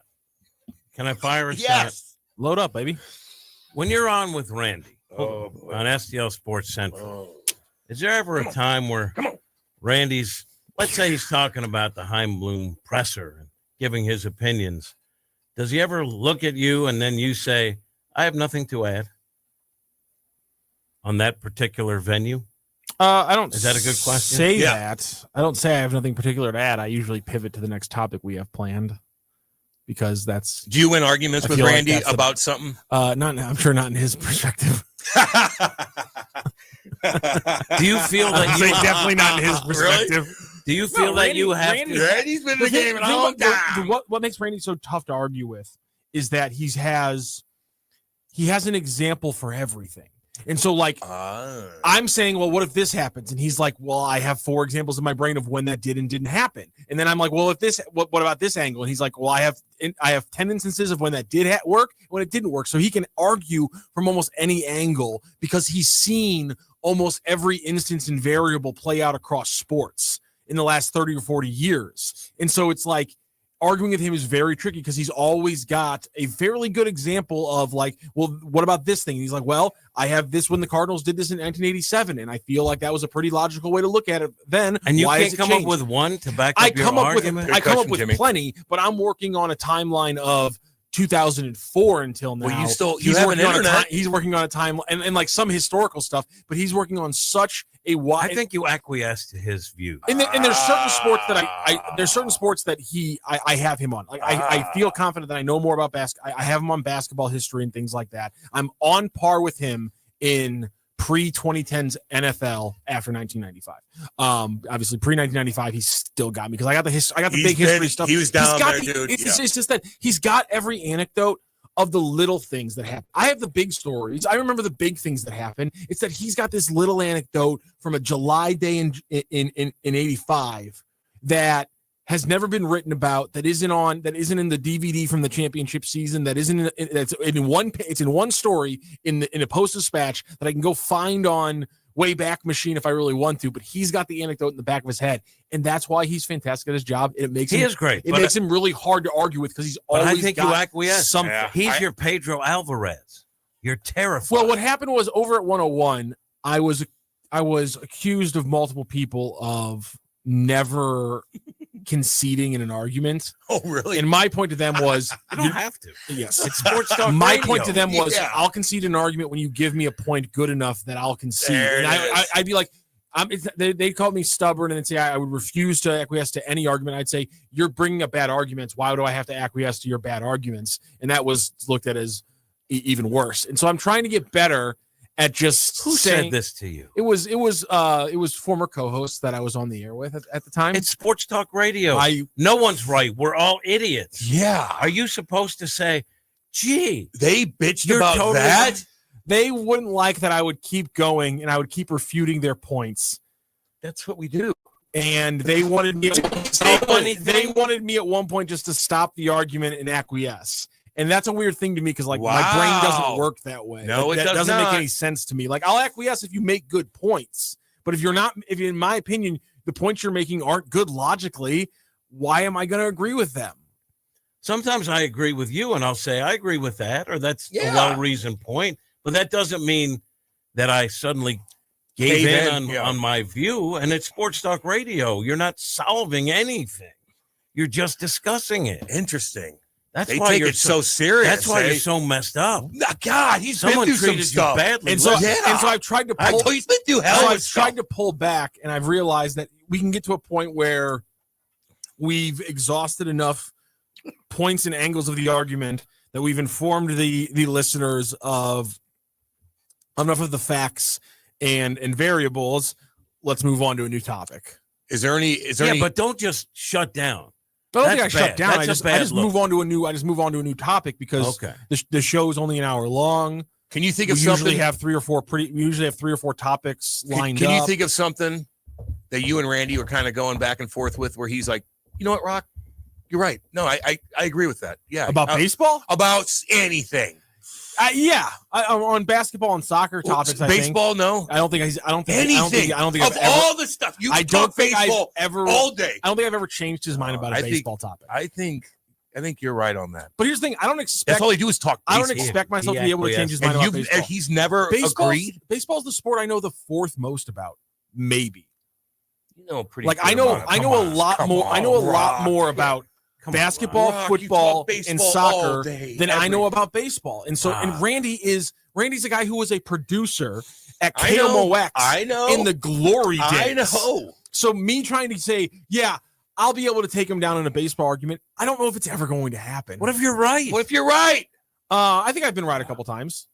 You're saying even if I'm right, I can't beat that guy. He's Pedro Alvarez, and I don't trust my stuff. One that Ivan Drago. One that bothered fans this week is that I argued from the fans' perspective about why the Bill DeWitt, the third thing from Martin, pissed them off so much, and Randy just doesn't see why it bothered people so much. I think I did a very good job of showing the fan side of things, and I don't think Randy did as good of a job as accepting their perspective. And so I think I did a very good job in that discussion. But I did not change Randy's mind. Well, you don't have to. And so I would say I didn't win. There's no winning. I know that. Yeah, but sometimes No. You said you won. No, sometimes you do win an argument. Sometimes you do win an argument. And again, you've never won one. I'm not trying to win these arguments against the people I'm talking to on the air. I'm trying to make sure that the audience is getting enough angles of the argument that they feel like they've been informed. And that's why and that's why there's sometimes, like, somebody once told me, like, you can't tell somebody they're wrong on the air. And I'm like, I sure as damn well can and will tell people if they bring up false facts or illogical arguments that you are, because I was told it shut down the conversation. Only with small-minded people was my reaction to that. We used to have political debates that raged to the point for an hour and a half. A fist fight. A couple times, a couple of people walked out in anger, then had to calm Certain down and former- come back in during the show. You got someone did a job on you. Certain former college players didn't like when I told them that they were wrong about things because it quote unquote shut down the conversation. So. But for me, it's just like I'm not going to let you say give false falsehoods or present false logic to the listeners in the argument. So I'm going to tell you when you're wrong or you're being illogical. And people have always been like, you'll argue anything, and I point out why I'll argue anything. It's your job. That's part of the reason. But also, you can say you're wrong. It's implied. There's an implication. Unless people think you are AI or a genius, that when you say someone's wrong, it's fact. No, that's your opinion. AI's wrong. You believe they're wrong, and that's part of a debate. Rock's been through some stuff. Yeah, I'm not allowed to call people's opinions stupid anymore. On this station? No. TJ used to do that all the time. I gotta respect people's opinions because everyone's allowed to have opinions. TJ call everybody stupid. No, but you're allowed to have your opinion on their opinion. if you held back on saying my opinion is stupid, I'm not allowed to call I'd be people's hurt. opinion. I'm not allowed to call people opinions wrong if they're based on incorrect. Who's facts, making these rules up? If they're based on incorrect facts and incorrect logic, I think I Dave should. Green didn't say that. I believe I should be able to call your opinion wrong if it's based on incorrect facts and incorrect logic. But apparently, people's opinions can't be wrong because they're opinions. And so now people's opinions can't be bad or wrong. They can just be opinions that you disagree with. To this? I don't know. I'm trying to grow, and That's I'm trying not to take growing. all the different people that I've worked with, and You've worked with a lot of people and grow. That's stunting your growth. You're allowed to say, "I think your opinion's wrong." I think Rock's worked with more people in radio. I've worked with a lot. Well, in the past 12 years than probably anybody, like a lot. People shuffling in and out of 590. Johnny C. Rockio, you're a Dem, so you're wrong. Ooh, it's open-minded people like him that just. That's why I get out of bed every morning. I don't like the name calling when you say you're an idiot. I don't like that. I don't do it except for the smooth brain. Which every time you do that, it sticks. When I do call a name, it does tend to stick. It does. But I don't like that. But you can say you're wrong, or that's a short-sighted opinion, or it makes no sense. That's part of during discussions back in the day. Did you just like hold your tongue at times just so you didn't want to cause any controversy? No, that's why I've gotten to where I am now, because a bunch of people told me that not holding my tongue and always being willing to cause controversy was a problem. Have you been like had an argument where you guys kind of get a little heated and you had to take a breath? Well, I had an argument. We had one here. We had some arguments that crossed into like religions and politics. And I would just be like, well, that's not a factual statement, so I don't agree with you there. And they'd be like, and they would get offended by that because I really want. Right, I want to name. I'm not naming names. No, I do. I want to know who is the most difficult. Yeah, Shrimp Bayless stuck with me. Who did you call Shrimp Bayless? No, he called me. Who called you Shrimp Bayless? Seth. Oh, he called you Shrimp Bayless? It kind of did stick. Damn, that actually is really good. No, it's not. Because I had heard stole it. He stole it. And I remembered when Le'Veon Bell, who I drafted in the last year that I played fantasy football, called Bayless Shrimp Bayless. Yeah. So I remembered it. So as soon as he said it, I said, Some weak ass crap. I said, don't steal any other people. He was so proud because Get ready, Jim. Call him Shrimp Bayless. And I was like, you stole Le'Veon Bell's material. And Hold on. Let's listen to this out. Why are you laughing, boy? So who is the most difficult person to argue with? We got to talk about in your this, professional We got to career? talk about this. I don't want a politically correct answer. Just Like, give what me the do you name. mean when you say difficult? Just hard to deal with. Like, because they're bringing up good points, they're just because they're being just like, it's ridiculous. Yes. Oh, it's TJ. Oh, Absolutely TJ. we got to get him on. Can we get him on? Absolutely TJ. Can we get him on? Because even like oh man, like TJ. some people would expect Oh, I worked with Slayton for like 2 years. Some people would expect Slayton, but Slayton was the kind of guy who, the same way we like arguing with Randy, if you're able to couch your opinion in a historical precedent, usually Slayton would be like, I don't agree with what you said there, but I see the angle you're coming at and why you use that precedent to kind of like reinforce your opinion. And I'm able to do that kind of stuff Slayton well. gave you credit. So Slayton I actually really liked arguing with Slayton. Did you argue with Slayton? I feel like he talks the whole time. Again, I can't stop myself, Cam. So you would chime if in. I hear something that I disagree with, I now can. Back in the day when I was like 24 or 25, I couldn't help myself. He said something I disagreed with. Mike goes on. Me and Slayton were arguing about transgender people in 2016. Really? And that's when it started coming on the scene. I'm pulling quotes from a study at the Mayo Clinic, and man. It was. I might have to go back and listen to this. I mean, there's no way that audio still exists. That's like from 3 stations. Like that's from TJ. 4 buildings ago. Oh my God. TJ's smart. Yeah. Very opinionated. Oh, opinionated. Oh, he's something. He doesn't give a F about anything. He doesn't care what you think of him. And hey, I got to give him credit when he talks about being a virgin. He was a virgin. You know, like I got it. He believes in what he believes in. Yeah. And he doesn't care. And you know, he was interesting. Me and him went at it, dude. He pissed me off a couple times. I'm sure I pissed him off a little bit too, but we went at it. I'm pretty easy. Like you're easy going. I'm easy going. We'll argue, but it never gets heated with us. No, it got heated a couple of times with TJ and I for sure. My guess would be my guess. He was the one who told me I couldn't. Because I agree with a lot of TJ stuff, so we're in agreement. He was the one who told me I couldn't tell. Very condescending. He was the one who told me I couldn't tell him he was wrong. No, yeah, we gotta get him on. Shuts down the segment. Well, you're wrong. I'm not Well, he doesn't sound like that. I'm not gonna let you lie to How people. How does shuts down the segment? Doesn't sound like that. Maybe he does. We should get him on. I know. He'll bring the heat. He'll bring the heat for sure. He does. He did make me laugh at times too, just because he'd say ridiculous. He was. Funny, it's so. But there's a lot of stuff I do agree with. Don't people understand that argue? Like it's funny. That's what you see on TV. Argument shows. I don't. They're cheaper than doing real. That's why I like Bill O'Reilly back in the day. No, I did. He was a bull. He was. Yeah. Well, and he was a meathead, in my opinion. He went toe to toe. He went toe to toe with guys. Just exactly what Pierce is doing now.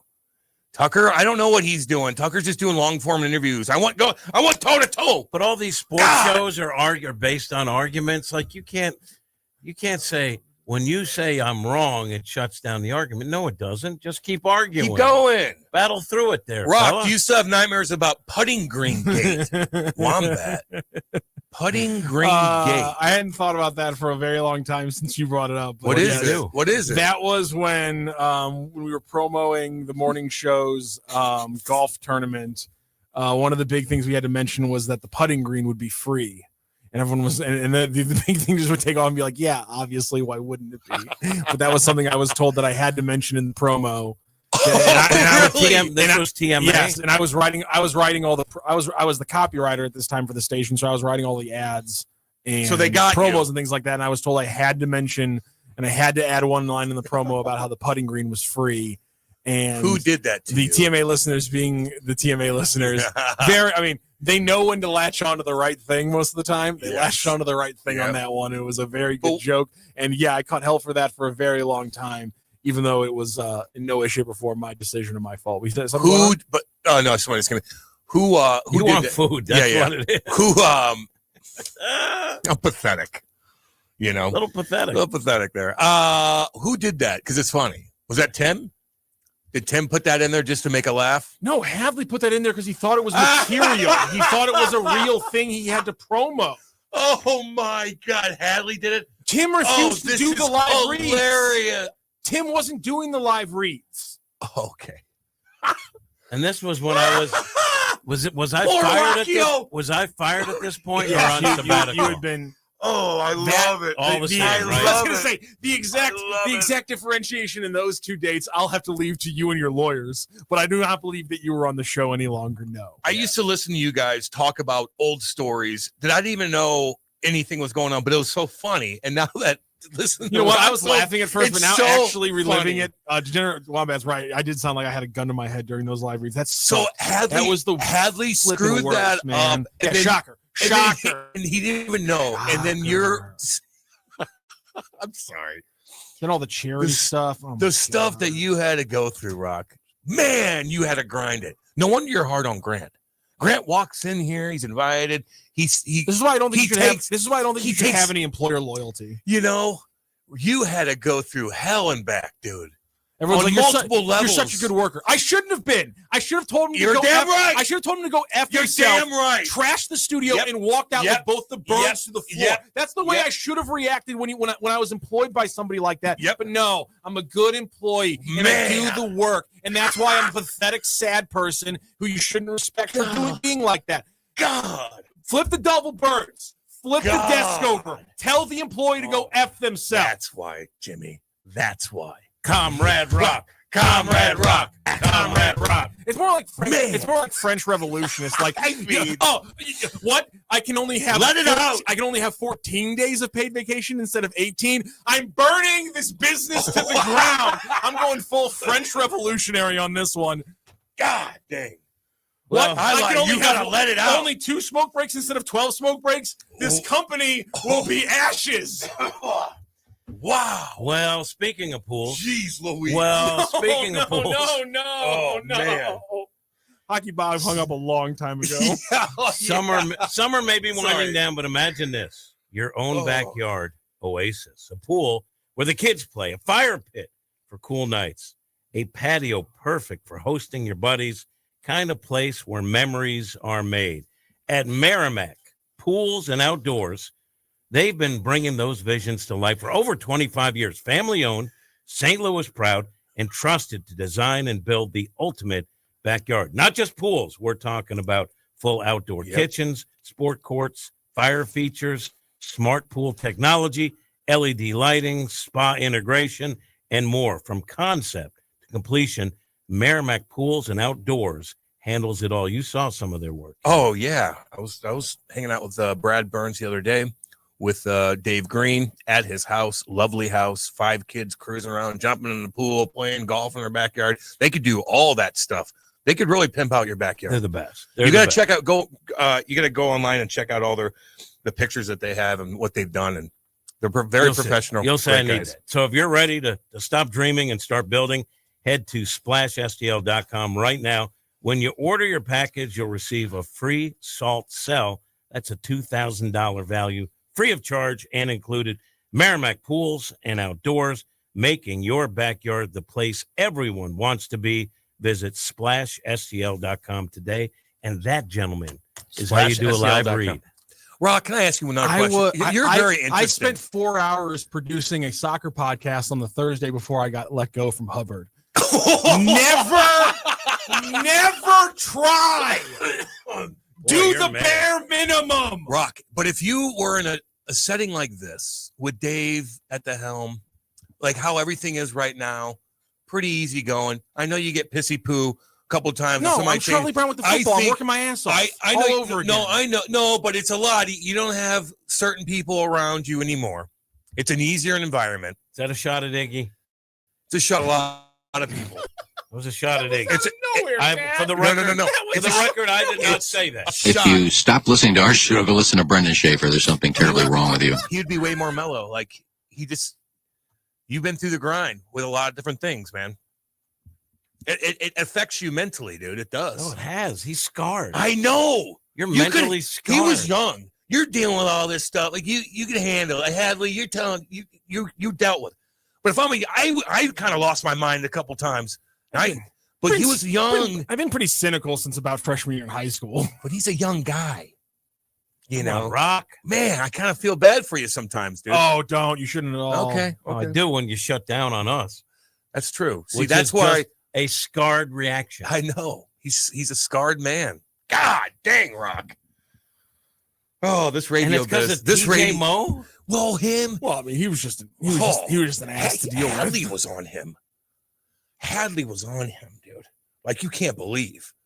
Hadley would try to kiss my ass and then screw me over, and then screw me over in little way that I didn't figure out till whatever. Pick your pocket. He was a dick to Rocky. Really? God, yeah. He was a dick to everybody. But a different, it was just different. He was all over him. That's one of the reasons. Calling him, get this done, do That's this. one of the reasons I always respect Martin. That's one of the reasons I always respect Martin. Why? Because Martin told him to go screw himself? Yeah, Martin at the meeting was like, why are we doing this? Yeah, Why are we doing this? That's right. Why are you putting us through this? Martin is the Martin boss. will put Martin his is the he boss. don't care. And you don't get pushed around. I respect that so much because I'm you don't get pushed around. I'm just gonna keep my head down. Frankie don't get pushed around. You don't get pushed around. When they had that first meeting with the boot guy, Randy, and he introduced Hadley as the guy, I thought it was a joke. I'm not kidding you. I thought Hadley was in a Mexican prison. Did you know him? Cam Jackson could tell you anything you want to know. Did you know him? Randy? No. Hadley. Before they hired him? Yeah, I had worked with Hadley back when he was doing some post game. And that's right. He wouldn't show up, and like I always got along with him. But I thought that this guy was going to run anything. If I was actually as intelligent as Jim says I am, I would have quit this business. I would have quit this business when Hadley was my boss and never came back. A lot of people did. I would have quit this business. A lot of people did. Never have come back. Don't misshape what I said. I said you weren't dumb. Yeah. But I'm saying I am You've dumb. said he's I'm saying I am dumb. If I wasn't dumb, I would have quit this business when all that stuff was going on. That's pathetic, man. Took a beating was that poor Nick Y'all, young kid. Remember him? He's doing really good right now. He's kicking Great. ass. He's Great a guy. sweetheart of a human. Great guy. So it was tough. God. They do nothing but complain about everything. What would you be doing right now then? Something. I don't know. Sleeping in a bus station. Yeah, probably. You'd probably be working more accurate. hours doing something else than what you're doing now. That's accurate. I'd be in a bus station. That's great. You know what I mean, though, Rob? I have no other discernible skills. The grass isn't always greener on the other side. You might be working 10-hour days. I have no other discernible skills. I know, that's my problem. I don't know what the hell to do. But you know why? Because I got nothing. Rockio is arrogant. I told you this. I've quoted my dad 1,000 times. Hey, there's a microphone. I should talk into it. It's because you're arrogant. That's what you feel. You feel your opinion matters and people need to hear it. Yep. Now, we've made careers out of it, but being honest, what we say doesn't matter. People don't need to hear it. And if we can sustain a career out of that, then God bless us. I don't know what I would do. There you go. I don't know what I would do. Yeah, let's not you know try what to I'd have figure to it out. do? I'd have to get sober, completely sober, and then go from recovery center to recovery center and give a speech and get paid to do that. So yeah. let's make this show. Let's make this show better and not have to do. Me and Chrissy Pondoff talk about that. I got to be sober though, and it ain't happening this weekend. So it is what it is. God, I thought about that because I could do that. That's actually a pretty good gig. You go you speak at different events, like you get good money in that. You know what I mean? Yeah. Or I might, I don't know. Speaking of Revolution Rock, during the Tea Party.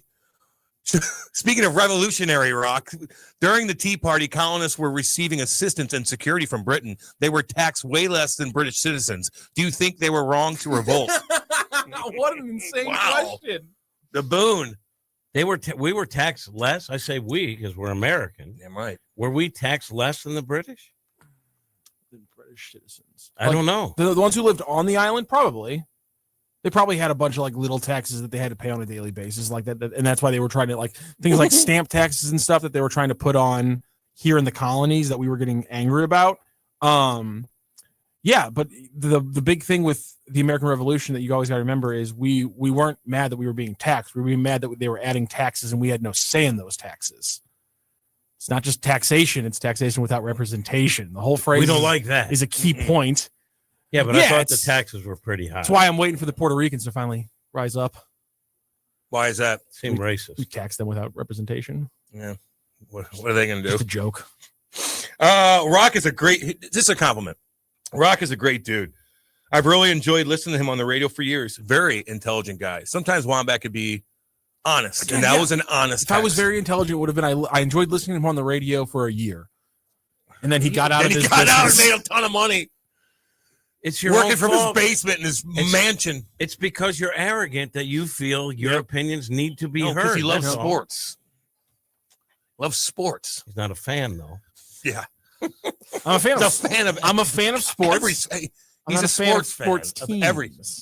He loves the city. He loves it. Loves the city. He does. It's unbelievable. Everything. If we had a lie detector test and this guy came in, you would be Oh my bouncing God. off the walls. Can somebody get a does somebody know how to get a polygraph test? Can we do that? Can we bring a I seen polygraph in Howard here? Stern did that on his show can back we in the day. please I don't do know if this? we want to do this. I want to do this. I don't know if we want to do this. 100% do this. You give me money, I will. I'll absolutely 100% do this. 100% I'll do this. I'm a fan of the new coach's accent.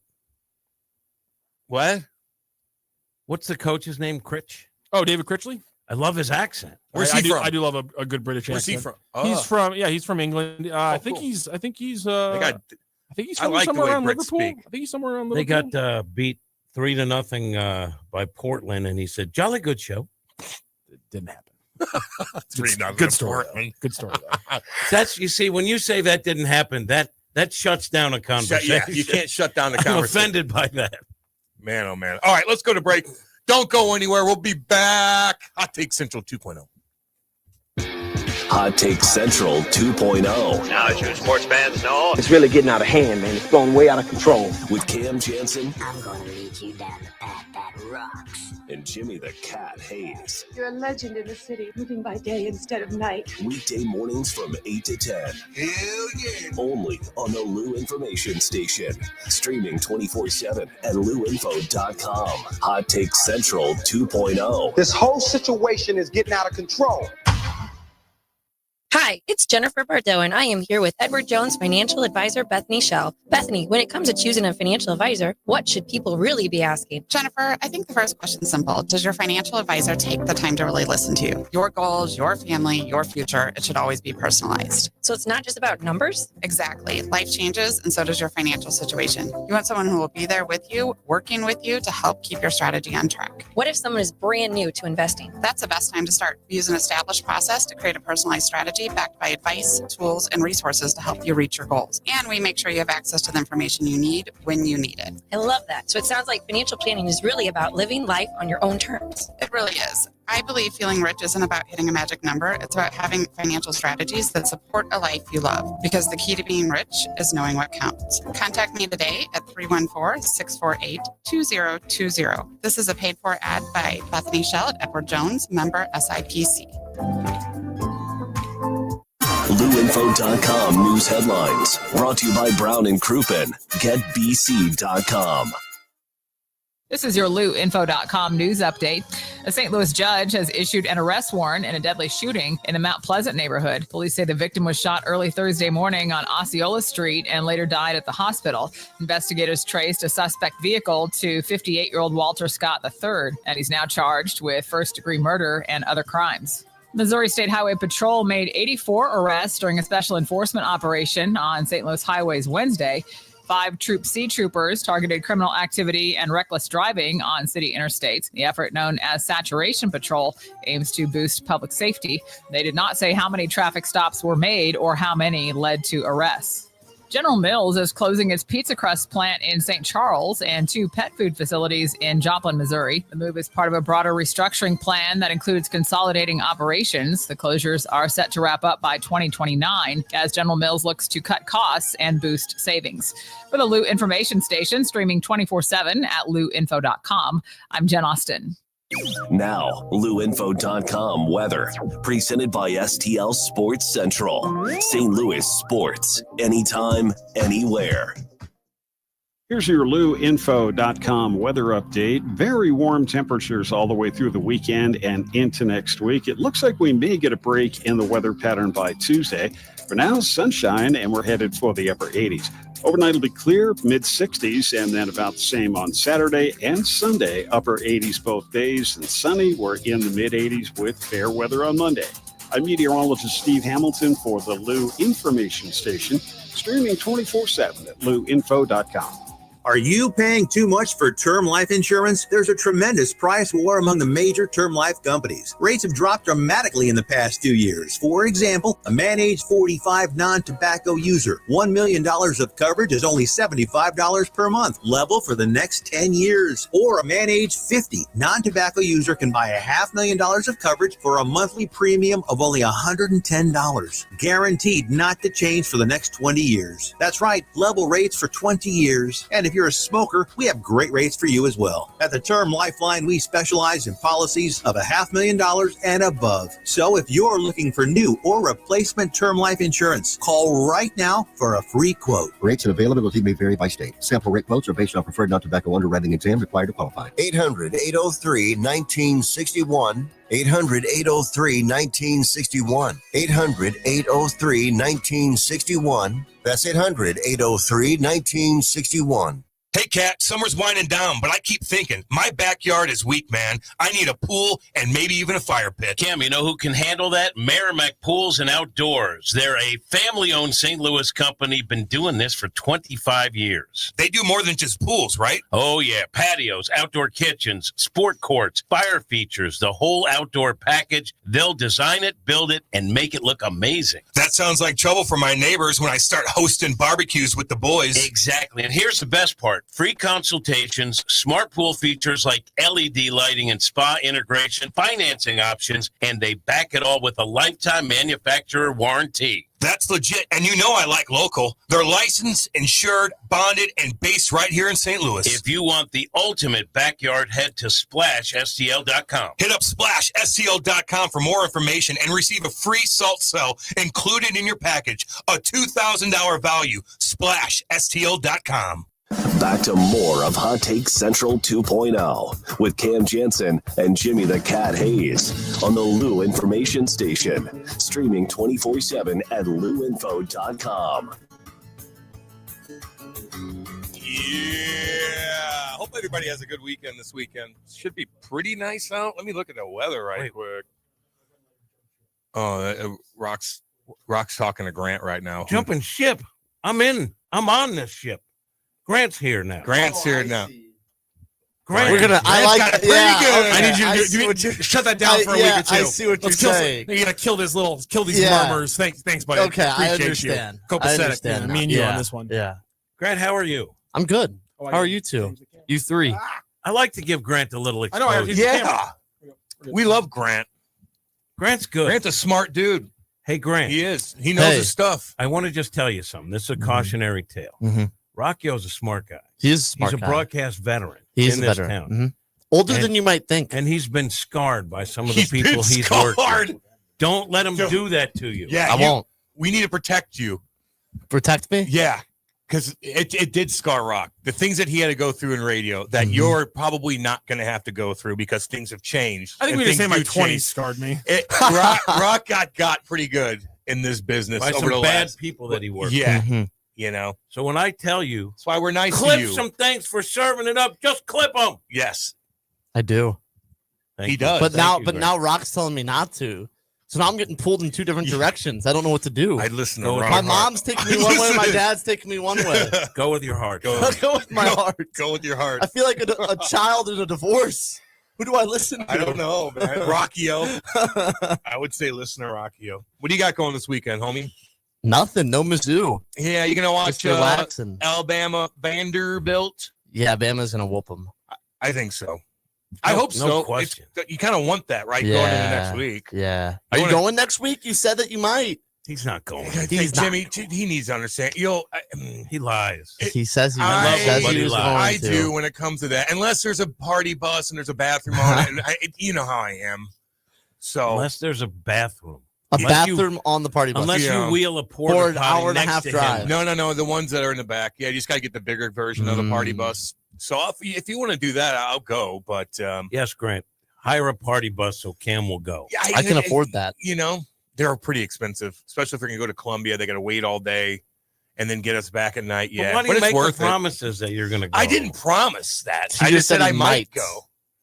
But you're right. I'm misleading him.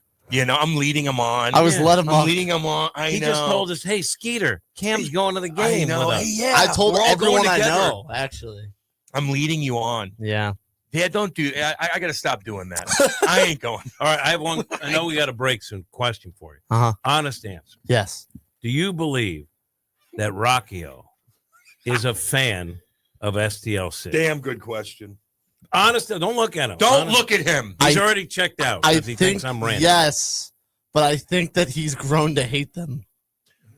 Because he's such a fan. Now because he hates he's such them a fan that he's grown to hate them with how much misery they invoke on him. Kind of like being a Browns fan. Like you can't tell me any Browns fans are actually fans of the Browns. Cardinals. Thank you for not saying Cardinals. They've won some. I think he's right on that. I think you're right on that, Grant. I truly do. Everyone thinks Rock is a fan of STL City. No, he's a journalist. He's a reporter. I love how you guys can just flow into different topics and that management does not restrict you guys into 10-minute segments or 4 sports talk. We gotta go. Because we got. Oh, sorry, sir. Sorry, sir. All right, guys. Love all you guys. Have a good weekend. We'll see you Monday. Hot Take Central 2.0. The choice of a lawyer is an important decision and should not be based solely on advertisements. Not sure how to get a lawyer after an accident?